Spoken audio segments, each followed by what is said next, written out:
Pero en fin, vamos con lo de la Falange. El otro día veíamos algunos aspectos básicos. Si me permite usted decir que sí que tenemos un correo electrónico, pues si hay algún oyente que se quiera poner en contacto con nosotros, que es info@citaconlahistoria.es. Muy importante, info@citaconlahistoria.es. Muy bien. Bueno, lo primero es que la Falange era el partido más próximo al fascismo que había en España, pero no llegaba a ser fascista porque se declaraba católico, ¿no? Y el fascismo en Europa eran movimientos laicos, modernistas y generalmente paganos o paganoides, no eran demasiado católicos.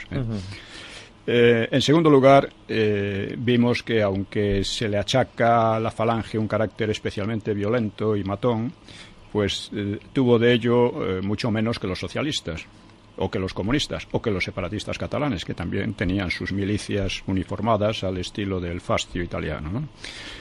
Y vimos también cómo inmediatamente de crearse, el PSOE, a través de sus juventudes, empezó a asesinar a militantes falangistas, hasta que, llegado un momento, la Falange replicó de la misma manera. Y vimos también cómo, apenas llegado al poder el Frente Popular, recomenzaron los asesinatos de falangistas y el gobierno encarceló a José Antonio y otros dirigentes, cerró sus sedes, que eran medidas ilegales, y eso a pesar de que José Antonio había dado orden a la Falange de no cometer agresiones y de mantenerse, por así decir, neutral entre las izquierdas y las derechas, después de las elecciones del Frente Popular, que como sabemos no fueron democráticas, ¿no? Sí, ya lo hemos explicado aquí, toda la serie de irregularidades que se produjeron. Fue una cosa tremenda, ¿no? Decir que aquello era democrático revela que el que lo dice no tiene ni idea de lo que es la democracia. No es demócrata, claro. En tercer lugar, señalamos como la Falange, que siendo un partido muy pequeño, que apenas consiguió 40.000 votos en aquellas elecciones, se convirtió en una gran organización de masas durante la Guerra Civil, porque digamos que sus ideales y sus consignas de patriotismo, disciplina, anticomunismo muy militante y espíritu heroico, pues atrajeron a cientos de miles de personas debido a las tensiones de la época, las tensiones bélicas.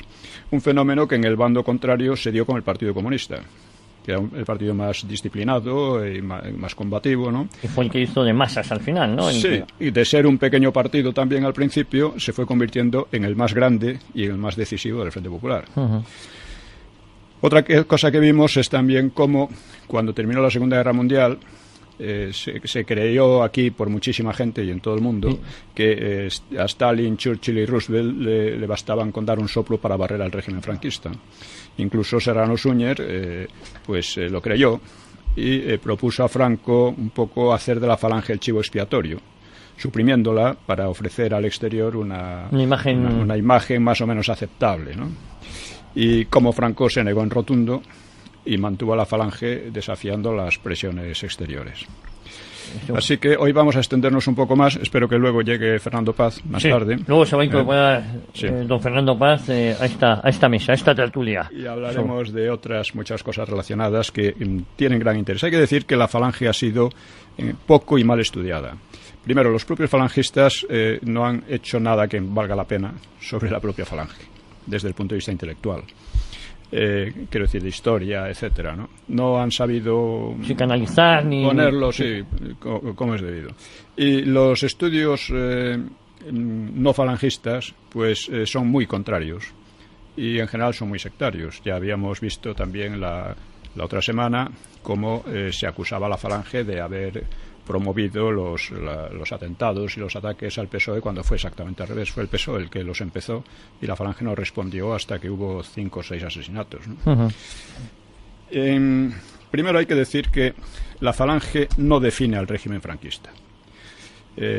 Teóricamente era un régimen de partido único, pero esto no es exactamente cierto. Teóricamente estaban todos en el Movimiento Nacional, pero el Movimiento Nacional pronto se convirtió en una especie de feudo de la Falange. Y los demás, pues los demás, vamos a decir, por una parte los que fueron suprimidos de verdad fueron los partidos que se habían rebelado contra la República en el 34 y los partidos del Frente Popular de la guerra. Esos fueron suprimidos totalmente, ¿no? y vamos, fueron perseguidos poco, porque realmente los únicos que lucharon contra el franquismo fueron los comunistas. Los otros no hicieron casi nada, ¿no? Los anarquistas ocasionalmente, pero en fin. Sí, el Partido Socialista, que luego tenía mucha fama, es de los que menos activo estuvo hasta el año 76, vamos. En 76 se volvió muy activo. Sí, pero después de muerto Franco. Sí.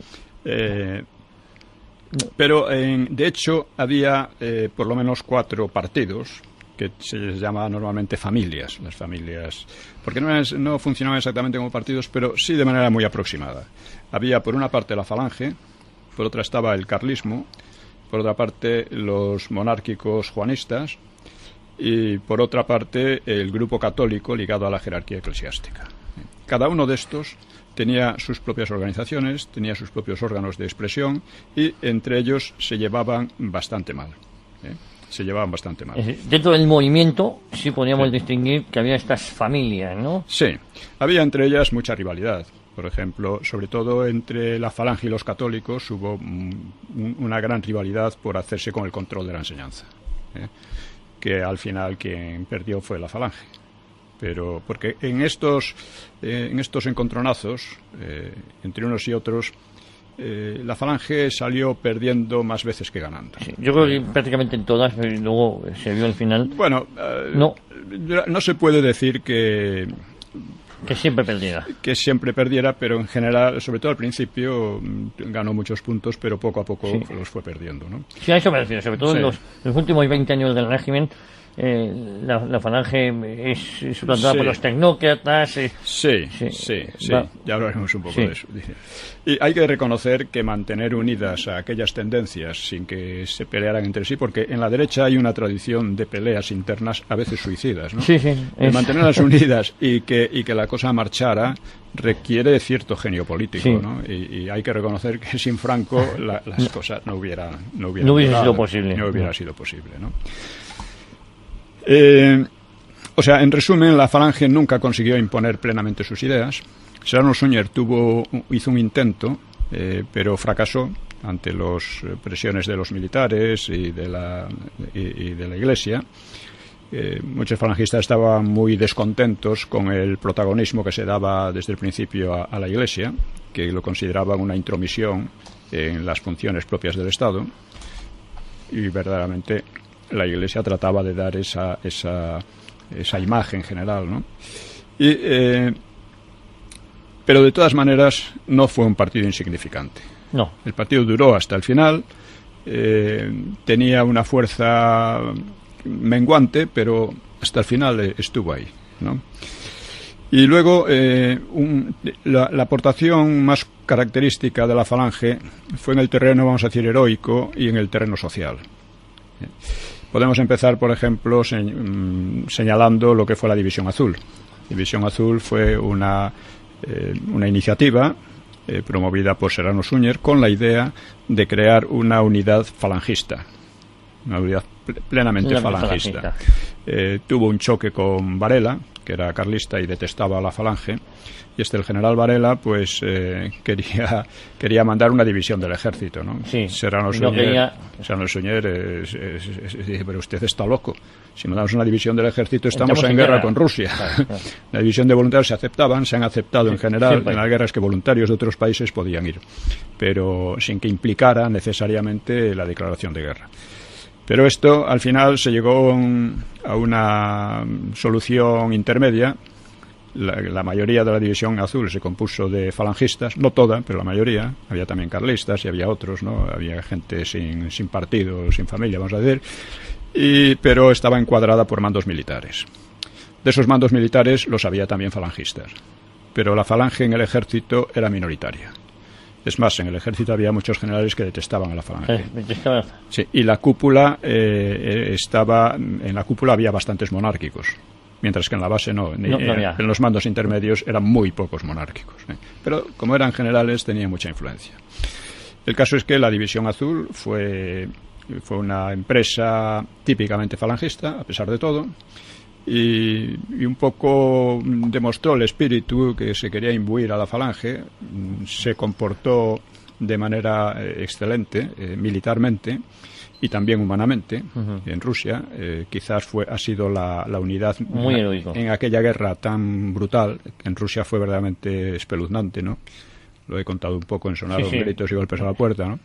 Fue tremenda, pues se portó como las mejores unidades alemanas, ¿no? Realmente. Sí, fue muy reconocida, además, su labor ahí. Reconocida, y no solo se portó muy bien, sino que su comportamiento con la población civil fue excelente. Creo que ya lo hablamos en otra ocasión, pero se puede repetir.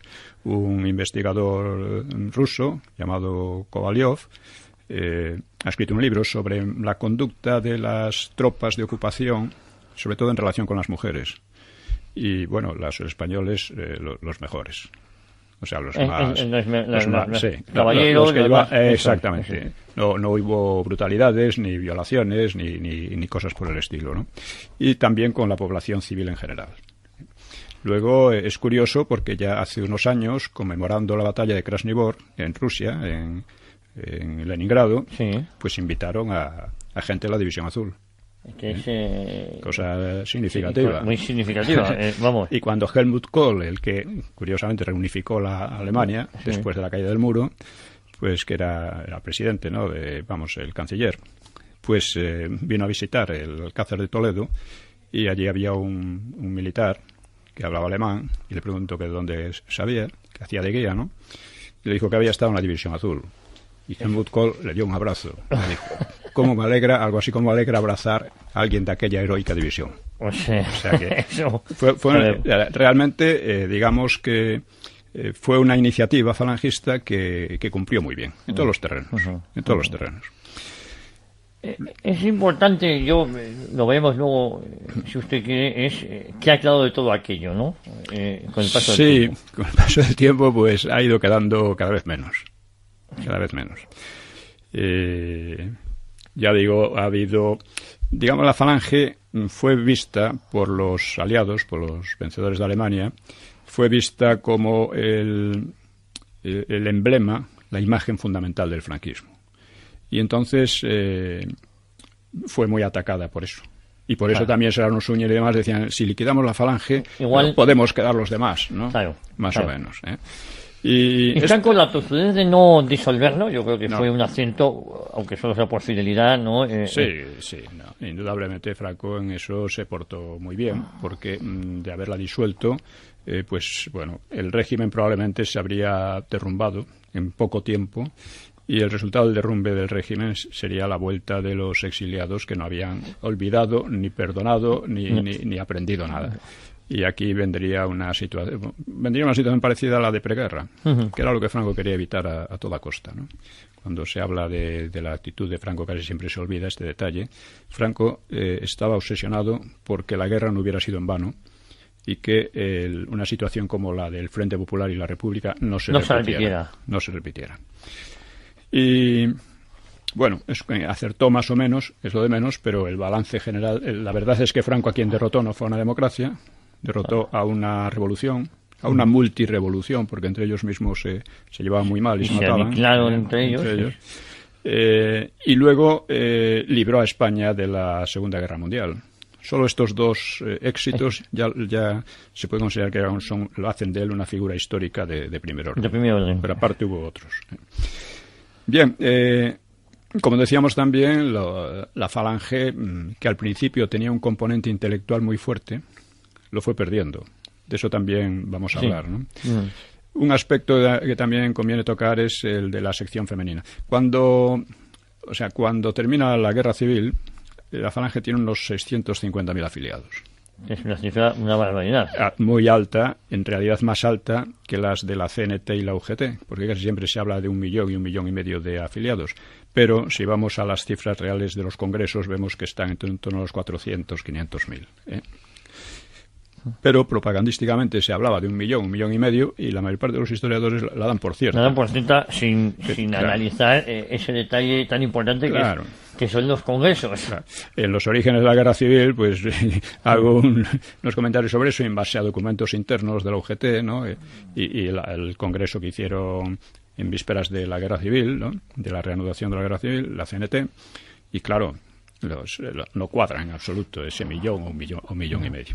La Falange tenía unos 650.000 afiliados y la sección femenina llegó a tener otros tantos. Es decir, fue una cosa muy importante. La sección femenina era claramente antifeminista y al mismo tiempo desarrolló un papel de promoción de la mujer, ¿la feminidad de incorporación al trabajo, incorporación a la enseñanza superior. En esto trabajó mucho. Hizo muchas labores se habla por ejemplo, mucho de la de García Lorca con la barraca y todo aquello, pero la sección femenina hizo muchas cosas parecidas y de buen nivel, de difusión cultural en los pueblos, de difusión de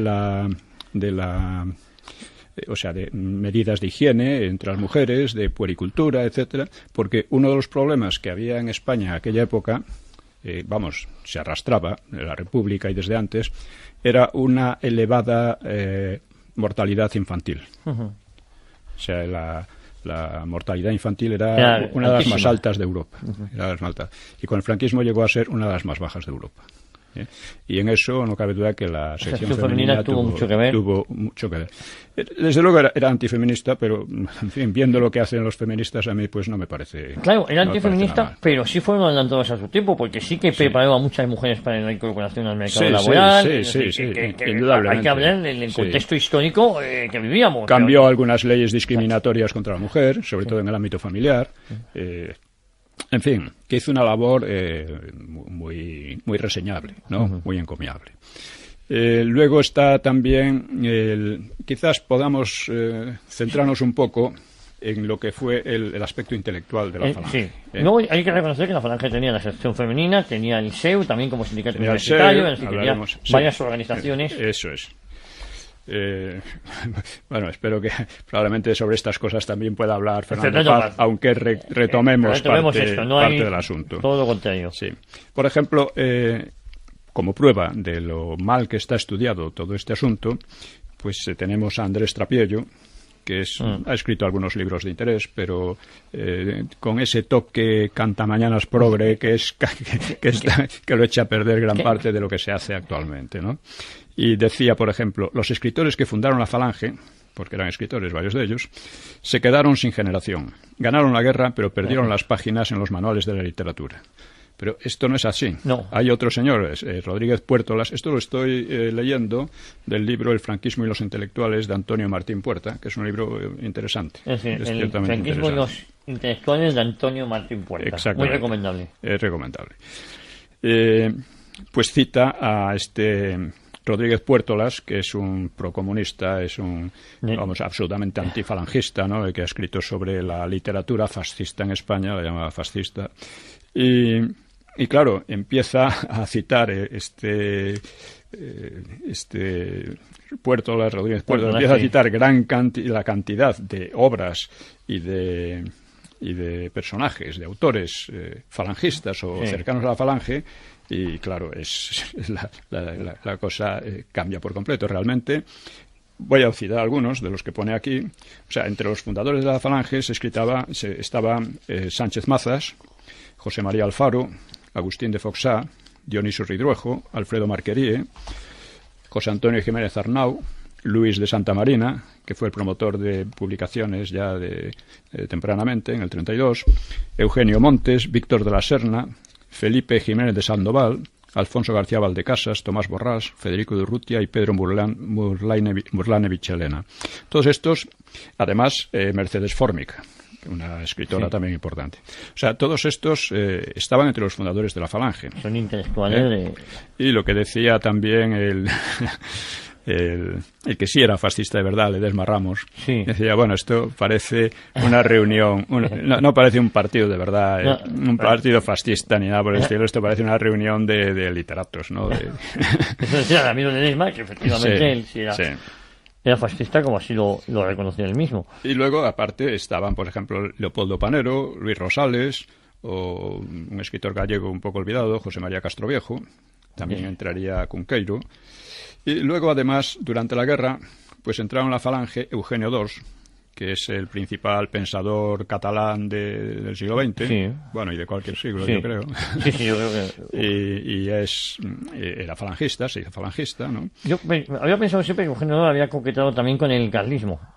Creo que no. No, directamente con el falangismo. Él venía del nacionalismo. Vale, igual ahí viene mi confusión. Sí. Pero se hizo falangista, ya digo. Estaba también Laín Entralgo, Antonio Tobar. Todos estos son personajes importantes de la cultura. Y de la literatura española, vamos, de primer orden. No son desdeñables, ni mucho menos, ¿no? De Fray Justo Pérez de Urbel, Manuel Ballesteros Gaibrois. ¿Manuel Machado estaba? Creo que no estuvo en la falange. Estuvo muy cercano a la falange, en todo caso, ¿no? Y creo que entró en algún momento. Sí. Cela también entró, porque he leído hace poco que Camilo José Cela nunca había sido falangista. He visto un documento interno, que es un documento burocrático, en que habla del camarada Camilo José Cela para que le den no sé qué historias, cosas de estas, ¿no? O sea que en algún tiempo fue también... Estuvo. Sí. Estaba, pues, Cunqueiro, por supuesto, Álvaro de la Iglesia, Ignacio Agustí. Aquí lo pone como falangista, yo creo que era más bien monárquico, pero bueno, a veces se confundían y había de todo. Sí. Dice, Torrente Ballester, por supuesto. Torrente Ballester. Es que parece que ninguno de estos haya pasado por la falange, ¿no? Que han venido de... Efectivamente. Torrente Ballester es un caso curioso porque, como decía César Alonso de los Ríos, llegó a convencerse a sí mismo de que nunca había sido falangista. Claro, yo creo y estaba en el sector más pronazi, más profascista, sí. ¿no? Escribió... igual pasaba con el exministro Luis Jiménez, ¿no? Sí, en Años de Hierro escribía sobre los documentos, los panfletillos que escribía de educación política, ¿no? Para los falangistas y en general para los españoles, y que se conservan en el Ateneo, ¿no?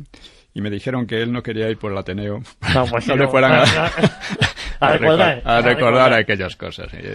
Es una cosa tremenda. Estaba Luis Felipe Vivanco, en fin, Manuel Halcón, Gerardo Diego, todos ellos estaban en la falange o muy próximos a la falange, Concha Espina y otros más. Además, la falange creó, en el aspecto cultural, tuvo una actitud muy poco sectaria. Precisamente en aquella época, en los 40 y 50, hubo una polémica muy fuerte entre los falangistas y sectores católicos, jesuitas y otros, en torno a Ortega, Unamuno, etcétera, y mientras que los sectores católicos rechazaban radicalmente a Ortega. El pensamiento de Ortega, sí. Tenía su base ideológica, pero bueno, lo rechazaban. Los falangistas lo defendían. Lo defendió también Julián Marías, que era discípulo de Ortega. Julián Marías hablaba con mucha agresividad, escribía con mucha agresividad entonces contra aquellos jesuitas y aquellos que se oponían, dominicos. Sí. Había un poco de todo que se oponían a Ortega. Vamos, un poco proponían que Ortega quedase relegado. Sí. Y consiguieron incluso que algunos libros de Unamuno entraran en el índice de libros prohibidos, aunque creo que siguieron editándose. Pero es interesante ver esto porque cambia la idea que tiene mucha gente de que entonces no había movimiento intelectual ninguno y que si no pensabas como te obligaban... Y esto lo desmonta... Totalmente, ¿no? Además, por ejemplo, en la revista Escorial, que promocionó la falange, pues escribía lo mejor de la intelectualidad española del momento. Menéndez Pidal y, bueno, casi todos, ¿no? Casi todos los que entonces nos pueden sonar y que no eran falangistas en su mayoría. Usted ha hablado de un Dionisio Arvilejo, de un Agustín de Foxá, de un Concha Espina. Yo creo que son intelectuales de primerísimo nivel, ¿no? Pedro Laín Entralgo, Torrente Ballester, José Antonio Maravall. José Antonio Maravall, que ha escrito libros muy importantes, escribió en el Instituto de Estudios Políticos, como la idea de España en la Edad Media, que es un libro muy importante porque desmonta todas las teorías que querían decir que España prácticamente no había existido y que incluso que la idea de España que se tenía en la Edad Media era la de Al-Ándalus. Porque hay algunas citas ocasionales que dicen que fulano de tal o con unas tropas, lo que fuera, fue a España. entendido por España, al-Ándalus. Al-Ándalus. Sí, pero las citas en contra son muchísimo mayores y mucho más significativas. Esto era simplemente, pues a lo mejor una manera de expresarse de casi anecdótico que lo que era luego en realidad. Luego, no olvida el cineasta, el gran cineasta Berlanga, llegó a estar en la División Azul, aunque luego también renegara un poco. Berlanga estuvo en la División Azul, estuvo como otros muchos. Luego, a mí lo que me sorprende es cómo estas personas niegan su propia biografía. Eso revela muy poca... O sea, tú tienes que asumir tu biografía. Actores como, no sé, Fernando Fernán Gómez, no digo que estuviese en la Falange, pero se hacía mucho cine. Y era premiado y tal. Y muy premiado, ¿no? Igual que era... José Sacristán, tenía muchos papeles de cura siempre, además. Es curioso. Y era un enemigo feroz del franquismo, sí, ¿no? y hace muchas películas. Claro, como Ángel Viñas, que tenía cargos de cierta confianza, ¿no? Cierta confianza en el aparato económico del franquismo y por lo visto era un enemigo feroz. Pero, se descubrió después. Pero lo que sí que es innegable, don Pío, es que la Falange tiene un componente intelectual en sus orígenes muy fuerte. Era muy atractiva a estos intelectuales. Y durante bastantes años, en la posguerra, ayudó a crear un ambiente intelectual muy interesante. Porque otro de los mitos que hay es que la cultura española emigró, se exilió, y eso no es verdad. Hubo 2 exilios. El primero en 1936, que eran los que escapaban del Frente Popular. Que eran Ortega, eran Marañón, eran Pérez de Ayala, eran montones de ellos, ¿no? Y luego hubo otro exilio que fue intelectualmente de mucho menor peso, que fue el que se produjo al final de la guerra con los intelectuales que simpatizaban con el Frente Popular. Antonio Machado, Antonio Machado es el que ponen siempre como ejemplo típico, ¿no? Y que fue una emigración de cierta relevancia, pero... Lo que se quedó aquí y lo que volvió aquí después de la guerra tenía mucha más relevancia, ¿no? Uno de los que fue Rafael Alberti, pero claro, es que Rafael Alberti había combatido y además tengo dudas sobre muchos de sus poemas escritos durante la guerra. Bueno, son los poemas... a mí no me gusta, pero claro, tampoco se puede decir que porque no me gusta sea malo. Pero de todas maneras, Alberti estuvo complicado en la Checa de Bellas Artes. Claro, por eso es que igual tenía delitos de sangre. Sí, indudablemente, ¿no? Vamos, esto se puede dar por seguro, ¿no? Y otra publicación típica, un elemento típico de la época fue Juan Aparicio, que fue lo que podríamos llamar un agitador intelectual. Pues promocionó autores, por ejemplo a Cela, entre otros. Procuró ayudar a muchísima, que Cela entonces, cuando lo promocionó, probablemente ya no estaba en la Falange, ¿no? Estaba y cuando vio que la guerra la perdían los alemanes y los italianos, pues evidentemente cambió de camisa, como demuestra la película, la novela La Colmena. La Colmena traza una visión sumamente oscura de la época, que no es real, o sea, es real en parte, pero es solo una parte de la realidad, una parte menor.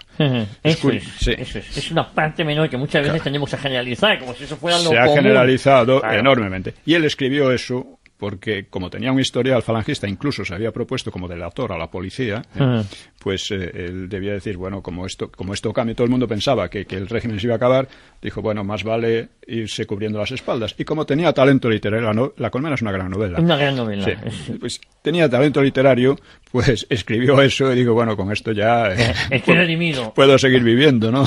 Bueno, de hecho, vivió muy bien durante el franquismo, que tampoco tuvo muchos problemas. No, muy pocos. Y los pocos problemas le vinieron muy bien para promocionarse. Yo conocí a varios familiares de Juan Aparicio. De hecho, uno de sus familiares directos, si no me equivoco, fue el que fue alcalde de Burgos, Juan Carlos Aparicio, y fue ministro con Aznar. Y es un familiar directo de Juan Aparicio, uno de los fundadores de la Falange. Otro gran intelectual. Sí. Conocí. Juan Aparicio, ya digo, era... es una persona era de las Jons, venía de las Jons, o sea, de Ledesma y tal, ¿no? Pero mucho más fascista. Sí, creo que fue el que inventó lemas como por la patria, el pan y la justicia y cosas así. O sea, tenía inventiva. El pan, la patria y la justicia, sí. Y él fundó la Gaceta Literaria, creo que era en el Ateneo, donde colaboraron también muchos, incluido Ortega y Gasset, Pues, don Pío, si le parece, vamos a hacer una brevísima pausa, vamos a tomar aliento y continuamos aquí en Cita con la Historia, segunda parte sobre el monográfico La Falange. Pues ya estamos de vuelta, estamos en Cita con la Historia, continuamos hablando sobre la Falange. Comentábamos cómo grandísimos intelectuales, es decir, que esto no fue un movimiento fundado por unos indocumentados, sino la flor innata de la intelectualidad española prácticamente se acercó. Bueno, tanto como eso no. Quiero decir, gran parte de ella se acercó. Gran parte de ella se acercó. No, digo esto. Se acercó, incluso entró en la Falange, ¿no? Pero otros muchos estuvieron en torno, porque ya digo, la Falange tenía una política nada sectaria. Uno de sus objetivos, por ejemplo, de Dionisio Ridruejo, de Laín Entralgo y demás, pues era el agrupar. Por eso lanzaron la revista Escorial. La revista Escorial trataba de reunir las firmas españolas y del exilio. Es decir, estaba abierta a las figuras. Lo que pasa es que el exilio eran tan sectarios, ellos son los que no querían. Que se negaron, extendían la mano y no la aceptaron, ¿no? Entonces, esta es la realidad. Es decir, ellos inexplicablemente pues creían que el Frente Popular era una maravilla, o no sé, que estaba justificado. Pero eso incluso cae en eso Julián Marías. Julián Marías se desarrolló con ciertos problemas, pero tranquilamente en el franquismo. Y él mismo dice, hablando de la colmena, en relación con lo que estamos diciendo de la colmena y de la imagen triste y miserable que da de la época, Julián Marías dice que lo sorprendente de los años 40 era la alegría de la gente. Y si uno lo piensa, tenía razón para estar alegre aunque hubiera hambre. Había mucha más hambre en Europa. Se estaban librando de la guerra mundial, que aquella sí que fue una guerra devastadora, mucho más que la guerra civil española. Habían terminado la guerra civil. Tenían razones para estar alegres a pesar de... Es una época además de la copla, de... Aquí hicimos un programa, don Pío, se lo recuerdo, sobre los felices años 40. Sí, sí. Porque no fueron esa novela negra que nos han intentado pintar. Tuvo algo de... Pero es que en todas partes. Pero claro, es igual que la colmena tiene un pozo de verdad, pero no era la generalidad. Claro. Imaginemos que un autor pues quiere trazar un programa absolutamente lúgubre de la transición. No tiene más que ver un programa de drogadictos, de gente completamente estropeada, de delincuentes, de mendigos, porque todo eso se multiplicó. Entonces, de terrorismo, de parados, etcétera. Huelgas salvajes. Pero no era solo eso. Claro. O sea, si usted puede hacer una excelente novela centrada en eso, pero si quiere pasar eso como en la descripción real de aquello, pues no es suficiente. Y con la colmena pasa lo mismo. Porque Cela, con bastante caradura, decía que no, que aquello era pura historia y que podía haberlo hecho muchísimo peor. A ver, hombre, sí, con un poco de talento tú puedes, en fin, poner las cosas que te dé la gana, ¿eh? Pero eso. Y ya digo, Julián Marías también, sorprendentemente, aunque él no se exilió, vivió aquí y desarrolló aquí su trabajo, con dificultades, como todo el mundo, lógicamente, pues hablaba de que él consideraba que la República era el régimen legítimo y que los que se rebelaron contra ella pues habían cometido un delito, que eran ilegítimos por completo. Obviamente él estuvo, no en la República, sino en el Frente Popular, precisamente, durante la guerra. Estuvo como secretario de Besteiro, que Besteiro era una persona, era dentro de los socialistas el que se opuso a la línea guerra civilista de Largo Caballero y de Prieto, ¿no? Pero se opuso en fin, lo desplazaron y se quedó en nada. Se quedó, sí, no fue activo. Claro. Y bueno, hizo lo que pudo, pero no pudo hacer mucho. Entonces, Julián Marías, que hizo de secretario entre otras cosas, de Besteiro, pues Julián Marías tenía que haber reconocido claramente que el Frente Popular fue monstruoso desde el principio. Y que un régimen que nace de unas elecciones fraudulentas, más que dudosas, incluso para los que habían estado allí, que nace de esas elecciones y que además, aparte de ese fallo de origen, esa ilegitimidad de origen, tiene la ilegitimidad de ejercicio de que en solo 5 meses hundió la economía, creó un ambiente de crímenes, la policía se convirtió en un grupo terrorista, como reconocía implícitamente Prieto cuando hablaba del asesinato de Calvo Sotelo.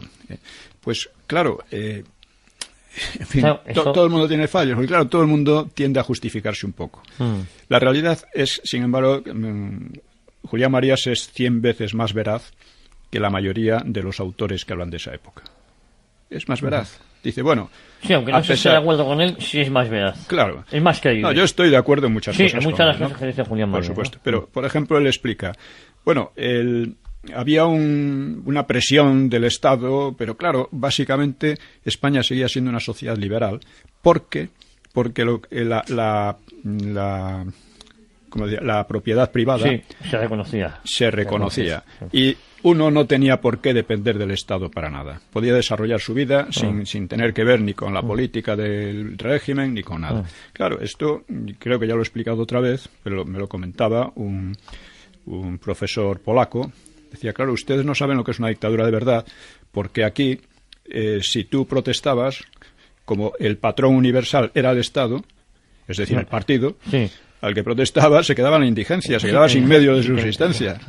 Claro. Aquí no. Aquí no, porque había una empresa privada que te podía coger y te podía dar trabajo. Exactamente. Podías inventar tu propia empresa, podías hacer o la podías crear tú. Pero claro, en un régimen comunista esto era impensable. Te quedabas fuera, te quedabas sin medios para vivir. Y encima no te dejaban salir del país. Sí.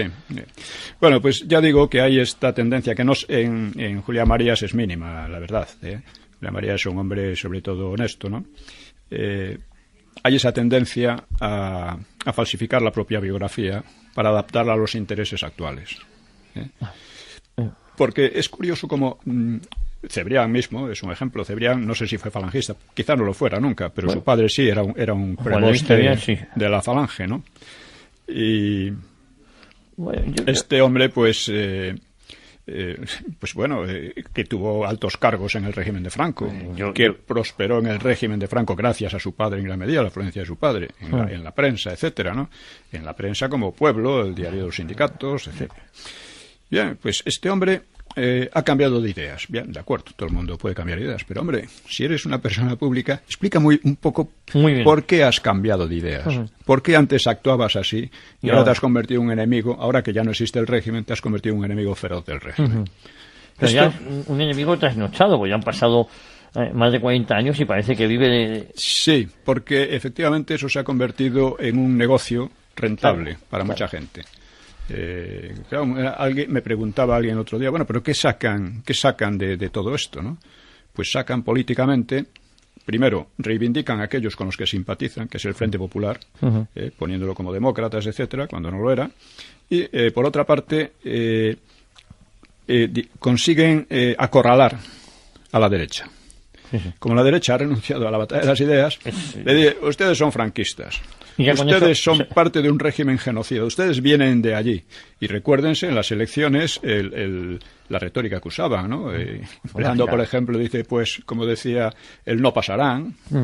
No pasarán. Hay que contra el PP. Contra el PP, que no tenía nada que ver con el franquismo, porque aunque viniera digamos, de manera directa del franquismo, de la clase política franquista, había renunciado a ella totalmente, había renegado totalmente de ella y había renegado de cualquier idea política que no fuera la economía, lo es todo y cosas por el estilo, ¿no? Que eso les ha llevado también a una situación complicada, porque cuando renuncias a las ideas, pues pasan estas cosas, que solo te llaman para arreglar temas económicos. Exactamente, no, y que están ahí, pues, que no los arreglan, además. Claro que... eso va cuando se arreglaban, pero es que ahora ya tampoco ni eso. Tampoco. Bien, entonces quiero decir que una persona puede cambiar, todo el mundo cambia, además, es inevitable, es ley de vida, pero es necesario que el cambio sea explicado, que haya una reflexión. Sí. Y esto es rarísimo entre el personaje sí. O sea, también es interesante ver, por ejemplo, de la Falange viene Blas de Otero, viene Zelaya, viene un montón de poetas, intelectuales y tal, que hicieron sus primeras armas en la Falange, en revistas de la Falange, que eran patrocinados, puede decirse, por la Falange, por personas como Juan Aparicio, etcétera, y que un buen día se vuelven comunistas. Un buen día o al cabo de un cierto tiempo se vuelven comunistas, cosa que se ha producido bastante entre la Falange. Sí, el hijo de Sánchez Mazas, por ejemplo, ¿no? Sí. Sánchez Ferlosio. Sí. Sí, Sánchez Ferlosio. Y bueno, es una cosa que me gustaría analizar, aunque solo fuera por interés historiográfico, que explicaran su proceso. Sí, que nunca lo explican. Nunca. De repente están ahí hechos. ¿Cuál es el proceso de ese cambio? Claro, además, ocurre otra cosa muy curiosa, y es que cuando el franquismo era más duro, en los años 40, era un franquismo de guerra, vamos a decir, porque estaba la guerra mundial, estaba el maquis, tenía que apretar bien las costuras, ¿no? Entonces eran falangistas. Y según el régimen se va liberalizando, se vuelven más extremistas, más comunistas, más... Yo le quería preguntar esa paradoja que se da, que hay muchos intelectuales, mucho considerado falangista auténtico que se acerca al movimiento, pero se acerca justo en los años más duros del franquismo. En cambio, a medida que el franquismo se va relajando, que sabe más a la sociedad, por decirlo de alguna manera, ¿no? Llegamos al tema del desarrollismo y tal, es cuanto más estos que habían sido falangistas auténticos se vuelven todo lo contrario, se vuelven extremistas simpatizando con el comunismo. Sí, otro típico de Alfonso Sastre, que llega a ser un simpatizante de la ETA. Pues esto es llamativo y merecería, ya digo, un estudio aparte, que claro, aquí no lo vamos a hacer. Había que hacerlo, es decir, es una cosa que sugiero a quien tenga ganas. Pero por lo menos comentarlo. Sí. Bien, entonces nos hemos encontrado con este hecho que conviene señalarlo porque, insisto, la historia de la falange está por hacer. Además, quienes peor lo han hecho y más se han desentendido son los propios falangistas, ¿no? Gente que sigue siendo falangista, pero que cuando intenta dar una imagen de la época de lo que fue la falange, pues es de una pobreza que dices, bueno, deben tener razón los que están en contra. Porque no se saben defender. Claro, o salen con consignas y con... Claro. En fin. Es decir, ¿usted cree que todavía falta el escribir un gran libro, un compendio sobre lo que fue la falange, no? Sí, eso sería un tema muy interesante. Porque lo que hay... hombre, hay cosas, por supuesto. Sí, hay cosas interesantes, pero no está completo o falta o cojea por algún lado. Cojea por muchos lados, generalmente, lo que hay. Luego, otra cosa, otro aspecto secundariamente intelectual fue el SEU. ¿Queda mucho tiempo? No, quedan 5 minutos nos quedan. ¿5 minutos nada más? Sí, nada más. Nos hemos comido 5 o 7 minutos aproximadamente. Bueno, entonces vamos a ver. El SEU fue otro aspecto de... Más minutos, 10 me dicen. 10, bueno. Vamos subiendo. Bueno, el SEU era el Sindicato Español Universitario, que fue oficial, se oficializó después de la guerra, era obligatorio pertenecer a él y era un sindicato que daba diversas facilidades. Yo cuando estudié todavía ya no existía el sindicato del SEU, pero existían cosas que se llaman del SEU, como los comedores baratos para estudiantes, como oficinas de empleo, como oficinas de viajes por Europa, por albergues juveniles, etcétera. Todo esto quedaba como el SEU. Pero...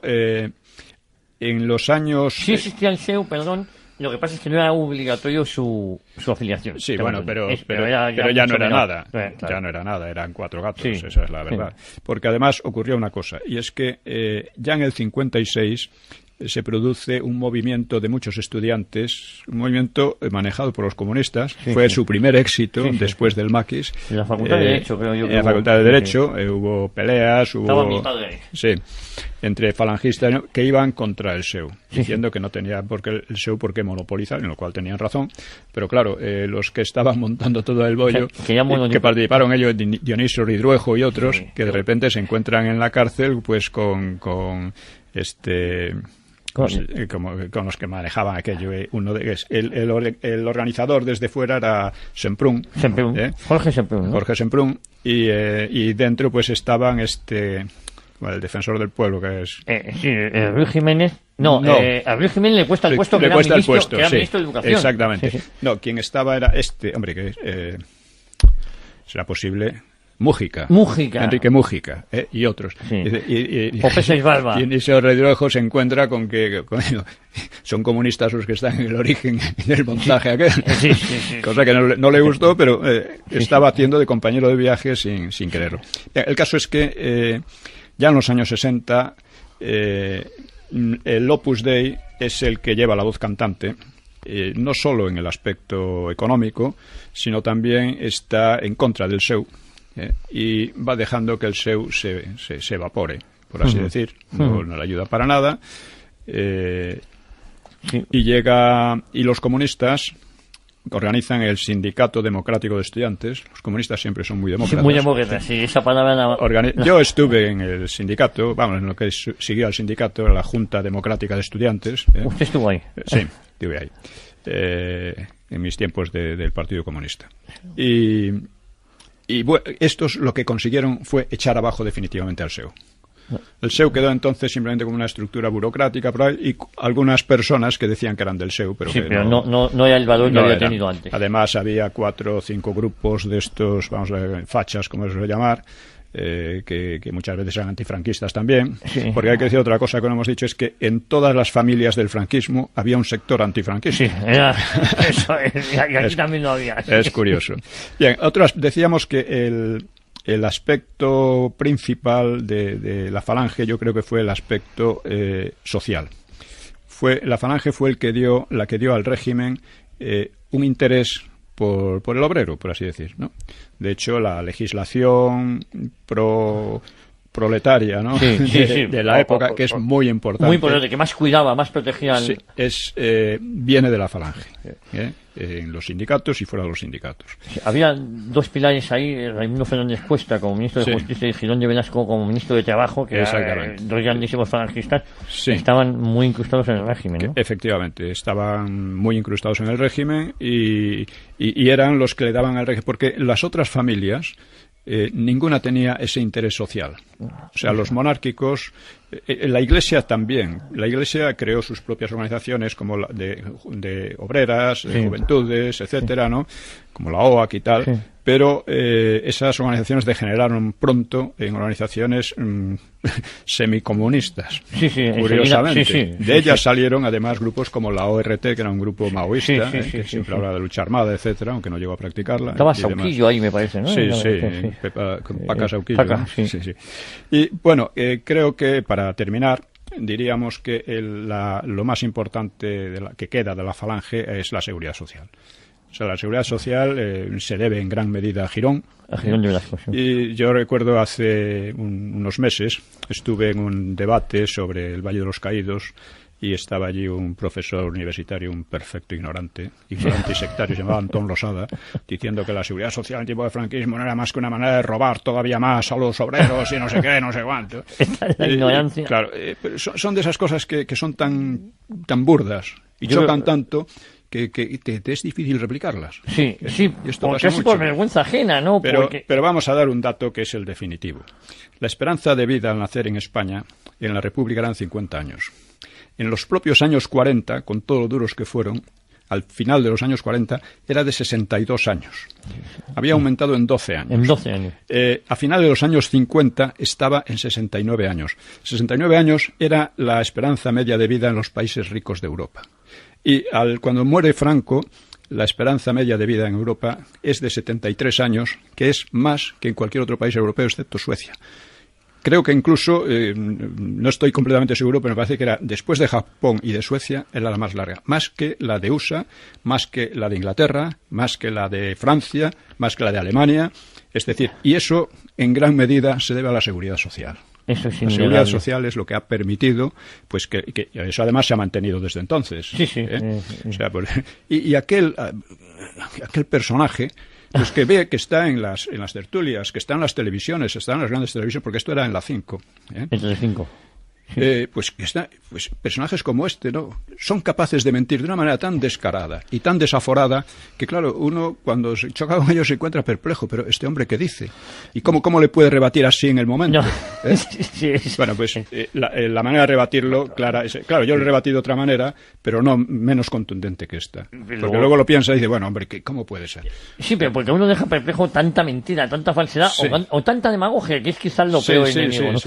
Yo también... yo tuve el honor de conocer a Girón de Velasco ya en esos últimos años. Ahora, siempre cuento la misma anécdota que el día que acabé de leer sus memorias, la última página, puse el telediario y ese día falleció. ¿Ah, sí? Sí, entonces es curioso porque cuando uno lee la memoria de una persona, se siente muy identificado con el personaje. Sí. Y me sucedió, es un mes de agosto hace muchos años. Y luego hay otra herencia, yo creo que lo más importante es lo que usted ha dicho, la seguridad social, lo que nos queda de la falange, de esa justicia social, y también el tema de la vivienda, ¿no? La vivienda, efectivamente. Hubo ya en los años 40 una gran construcción de viviendas baratas, y que bueno, siguen muchas de ellas. Es más, en Basauri, hace poco, Bildu propuso quitar las chapas que decían que era del Instituto de la Vivienda. Instituto de la Vivienda. La gente no quería, pero entre todos y el PP las quitaron. Claro. En contra de la gente, en contra de la decisión de la gente. Estamos en una situación un poco repugnante, ¿no? Porque la historia hay que asumirla, igual que cada uno debe asumir su propia biografía. O para bueno o para mal hay que asumirla. Claro. Y además usted es un ejemplo de eso. Usted ha asumido siempre su biografía y hemos hablado de... Por supuesto. Pero usted ha dado explicaciones de su cambio. Y porque he cambiado, lo he explicado más o menos acertadamente, pero eso es lo que hay. Lo que es inadmisible y que revela una falta de respeto a sí mismo terrible es la de tantos personajes de estos que de repente dicen que no, que ellos no tuvieron nada que ver. O sea, ves a uno que, yo que sé, que fue cura, por ejemplo, y en su biografía y tal no aparece para nada. Oiga, usted fue cura. Se salió por lo que quiso, a lo mejor tenía razón, a lo mejor no, pero explíquelo, ¿no? Eso ya son razones personales. Porque además es usted una figura pública, tiene cierto carácter de ejemplaridad para los demás. Bueno, estamos así. Repito, lo de la falange es muy interesante por todas estas cosas. La cantidad de gente que se salió de la falange y se volvió antifalangista, no sé si con razón o con razón o sin ella, pero que no lo han explicado. Yo le propongo a usted un reto, don Pío Moa. ¿Por qué no recoge usted el guante y hace usted ese compendio sobre la falange cuando tenga tiempo? No tengo tiempo. Ya, bueno, pues ya hago todo lo que puedo y además gratis, que eso ya es, que no puede ser. Pero yo diría que sea un exitazo del libro, ¿eh? No lo creo. ¿No? Hoy a la falange no interesa demasiado. O sea, nos interesa aquí por lo que representa de hecho histórico en relación con el franquismo y por lo que ha pasado con ella, lo que ha pasado con los que se decían falangistas, y luego quedan por ahí 4 grupos falangistas peleados entre sí, que son cuatro gatos, ¿no? Pero, en fin, esa es la realidad. Pero históricamente ha tenido una importancia muy grande. E insisto, hay cosas como la seguridad social que se le deben a ella, más que a ninguna otra familia o grupo del régimen. Así que podemos decir que al final la herencia de la falange ha sido muy importante porque es en toda la base de lo que ahora conocemos como seguridad social, el tema de la vivienda. Bueno, y se nos ha pasado por alto el tema de la reforma agraria, esa que siempre estaba pendiente, o por lo menos la repoblación de determinados pueblos o campos. Sí, eso se hizo, una reforma agraria que realmente lo que resolvió el problema agrario en España, que se arrastraba de muy atrás y que la República no resolvió de ninguna manera, pues fue la emigración a las ciudades. O sea, en todos los países del mundo, los problemas agrarios se han resuelto con la industrialización de las ciudades y la emigración del campo a la ciudad. Y eso es lo que ocurrió en España, en los años 60 sobre todo, pero ya antes. ¿La próxima semana algún tema? La próxima semana hablaremos de la primera parte de la Reconquista. Bueno, la primera parte de la Reconquista, muy bien, al hilo del programa que tratamos la semana pasada sobre Al-Ándalus, que ha sido también muy llamativo. Sí, tengo que decir algo que se nos olvidó. Aquel día estaba yo con la cabeza un poco pesada porque estaba medio acatarrándome. Es verdad. Y, por ejemplo, se nos olvidó Maimónides y Averroes, que son las máximas figuras de Al-Ándalus.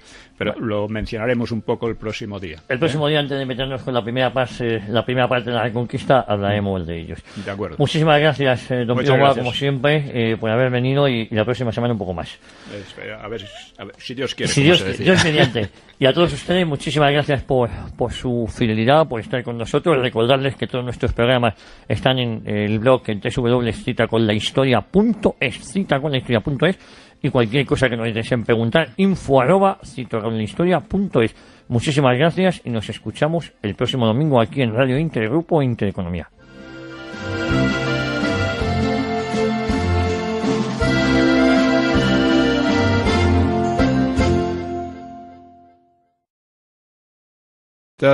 No han hecho nada que valga la pena sobre la propia falange, desde el punto de vista intelectual. Quiero decir, de historia, etcétera, no han sabido canalizar ni ponerlo como es debido.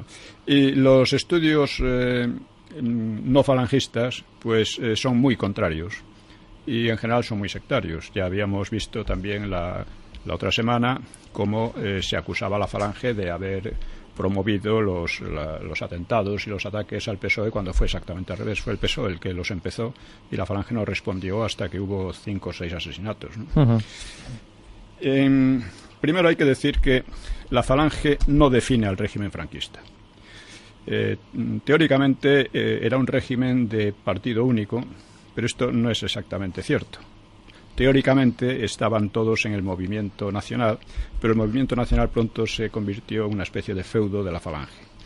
Y los demás, pues los demás, vamos a decir, por una parte los que fueron suprimidos de verdad fueron los partidos que se habían rebelado contra la República en el 34 y los partidos del Frente Popular de la guerra. Esos fueron suprimidos totalmente, ¿no?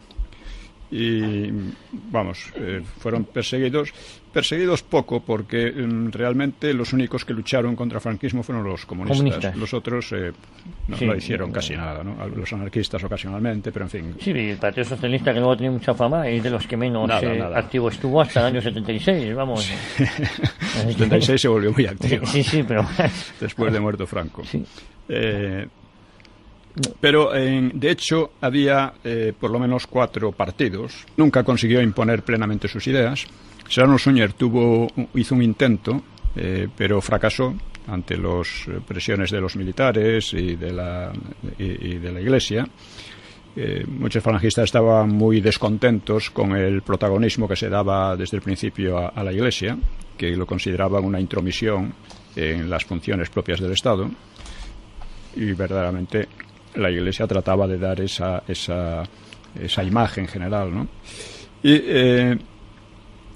Pero de todas maneras no fue un partido insignificante.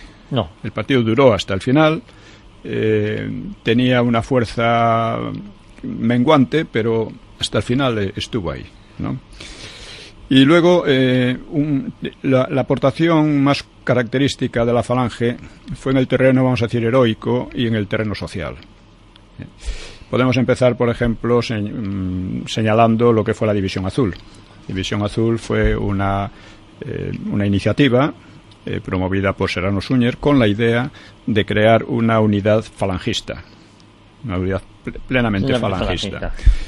Tuvo un choque con Varela, que era carlista y detestaba a la Falange, y el general Varela pues quería mandar una división del ejército, ¿no? Sí, Serrano Suñer dice, pero usted está loco, si mandamos una división del ejército estamos en guerra con Rusia. Claro. La división de voluntarios se han aceptado en general en las guerras, que voluntarios de otros países podían ir, pero sin que implicara necesariamente la declaración de guerra. Pero esto, al final, se llegó a una solución intermedia. La mayoría de la División Azul se compuso de... Pero, en fin, vamos con lo de la Falange. El otro día veíamos algunos aspectos básicos. Si me permite usted decir que sí que tenemos un correo electrónico, pues si hay algún oyente que se quiera poner en contacto con nosotros, que es info@citaconlahistoria.es. Muy importante, info@citaconlahistoria.es. Muy bien. Lo primero es que la Falange era el partido más próximo al fascismo que había en España, pero no llegaba a ser fascista porque se declaraba católico, ¿no? Y el fascismo en Europa eran movimientos laicos, modernistas y generalmente paganos o paganoides, no eran demasiado católicos. En segundo lugar, vimos que aunque se le achaca a la Falange un carácter especialmente violento y matón, pues tuvo de ello mucho menos que los socialistas, o que los comunistas, o que los separatistas catalanes, que también tenían sus milicias uniformadas al estilo del fascio italiano, ¿no? Y vimos también cómo inmediatamente de crearse, el PSOE, a través de sus juventudes, empezó a asesinar a militantes falangistas, hasta que, llegado un momento, la Falange replicó de la misma manera. Y vimos también cómo, apenas llegado al poder el Frente Popular, recomenzaron los asesinatos de falangistas y el gobierno encarceló a José Antonio y otros dirigentes, cerró sus sedes, que eran medidas ilegales, y eso a pesar de que José Antonio había dado orden a la Falange de no cometer agresiones y de mantenerse, por así decir, neutral entre las izquierdas y las derechas, después de las elecciones del Frente Popular, que como sabemos no fueron democráticas. Sí, ya lo hemos explicado aquí, toda la serie de... que se les llama normalmente familias, las familias, porque no funcionaban exactamente como partidos, pero sí de manera muy aproximada. Había por una parte la Falange, por otra estaba el carlismo, por otra parte los monárquicos juanistas y por otra parte el grupo católico ligado a la jerarquía eclesiástica. Cada uno de estos tenía sus propias organizaciones, tenía sus propios órganos de expresión y entre ellos se llevaban bastante mal. Se llevaban bastante mal. Dentro del movimiento sí podíamos distinguir que había estas familias, ¿no? Sí, había entre ellas mucha rivalidad. Por ejemplo, sobre todo entre la Falange y los católicos hubo una gran rivalidad por hacerse con el control de la enseñanza, que al final quien perdió fue la Falange.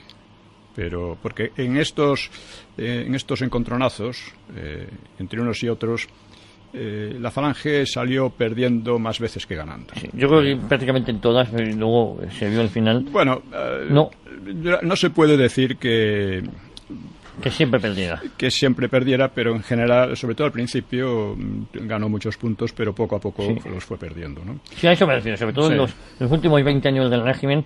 La Falange es suplantada por los tecnócratas. Sí. Ya hablaremos un poco de eso. Y hay que reconocer que mantener unidas a aquellas tendencias sin que se pelearan entre sí, porque en la derecha hay una tradición de peleas internas a veces suicidas, ¿no? Mantenerlas unidas y que la cosa marchara requiere cierto genio político, ¿no? Y hay que reconocer que sin Franco las cosas no hubieran sido posible. No hubiera sido posible, ¿no? O sea, en resumen, la Falange de irregularidades que se produjeron. Fue una cosa tremenda, ¿no? Decir que aquello era democrático revela que el que lo dice no tiene ni idea de lo que es la democracia. No es demócrata, claro. En tercer lugar, señalamos como la Falange, que siendo un partido muy pequeño, que apenas consiguió 40.000 votos en aquellas elecciones, se convirtió en una gran organización de masas durante la Guerra Civil, porque digamos que sus ideales y sus consignas de patriotismo, disciplina, anticomunismo muy militante y espíritu heroico, pues atrajeron a cientos de miles de personas debido a las tensiones de la época, las tensiones bélicas. Un fenómeno que en el bando contrario se dio con el Partido Comunista, que era el partido más disciplinado y más combativo, ¿no? Y fue el que hizo de masas al final, ¿no? Sí, y de ser un pequeño partido también al principio, se fue convirtiendo en el más grande y el más decisivo del Frente Popular. Otra cosa que vimos es también cómo, cuando terminó la Segunda Guerra Mundial, se creyó aquí por muchísima gente y en todo el mundo que a Stalin, Churchill y Roosevelt le bastaban con dar un soplo para barrer al régimen franquista.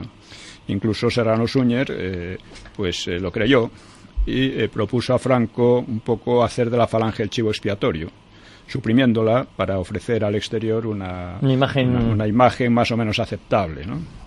Y como Franco se negó en rotundo y mantuvo a la Falange desafiando las presiones exteriores.